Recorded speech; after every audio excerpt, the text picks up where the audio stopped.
স্কুলে তাদের উদ্দেশ্যে এই অনুষ্ঠানটা হচ্ছে। গোমারমর্দন পেশকারহাট উচ্চ বিদ্যালয় পরিচালনা পরিষদের উদ্যোগে বিদ্যালয় থেকে 2023 ও 2024 সালে এসএসসি পরীক্ষায় এ+ প্রাপ্ত কৃতি শিক্ষার্থীদের সংবর্ধনা অনুষ্ঠান সম্পন্ন হয়েছে। শনিবার 25 মে সকালে উক্ত বিদ্যালয়ের হলরুমে সিনিয়র শিক্ষক মোহাম্মদ আনিসুর রহমানের সঞ্চালনায় ও প্রধান শিক্ষক ইফতেকারুল আলমের সভাপতিত্বে অনুষ্ঠানে প্রধান অতিথির বক্তব্য রাখেন বিশিষ্ট ব্যবসায়ী ও সমাজসেবক মোহাম্মদ ওসমান গনি। ভালো মানুষের আজকে অভাব, ভালো মানুষ কম আসে, যারা প্রকৃত ভালো মানুষ। অনুষ্ঠানে গুরুত্বপূর্ণ বক্তব্য রাখেন বিদ্যালয় পরিচালনা পরিষদের শিক্ষা অনুরাগের সদস্য ও আজীবন দাতা সদস্য মোহাম্মদ শাকিরুল্লাহ চৌধুরী।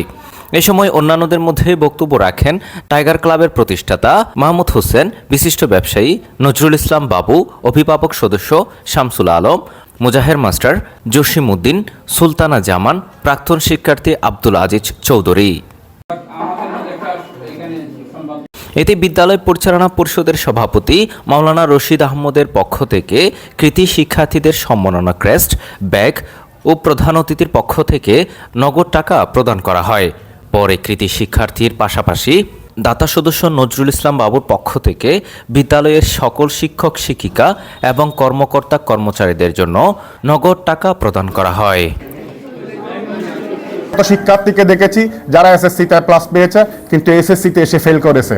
আমরা শত শত শিক্ষার্থীকে দেখেছি যারা স্কুল জীবনে ভালো রেজাল্ট করেছে কিন্তু কলেজ জীবনের স্বাধীনতা ভোগ করতে গিয়ে তারা নিজের জীবনকে ধ্বংসের দিকে ঠেলে দিয়েছে।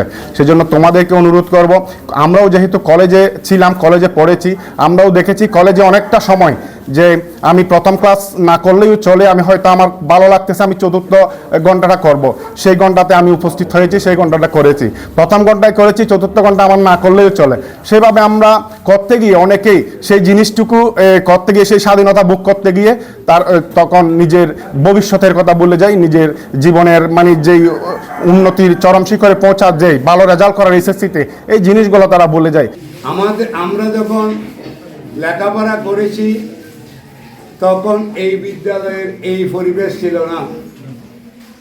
আমরা লেখাপড়া করেছি দালান কোটার নাম বিদ্যালয় নয়, শিক্ষার নামে বিদ্যালয়। যে আমাদের 23 সালে 2 জন, 24 সালে 4 জন, হ্যাঁ, এটা উত্তর বৃদ্ধি পেয়েছে।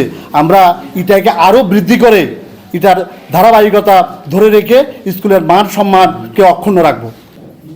বর্তমান কমিটির হাতে কি উন্নয়ন হয়েছে এবং এই কমিটির হাতে কি আশা করা যায় সামনে উত্তর ভবিষ্যতে।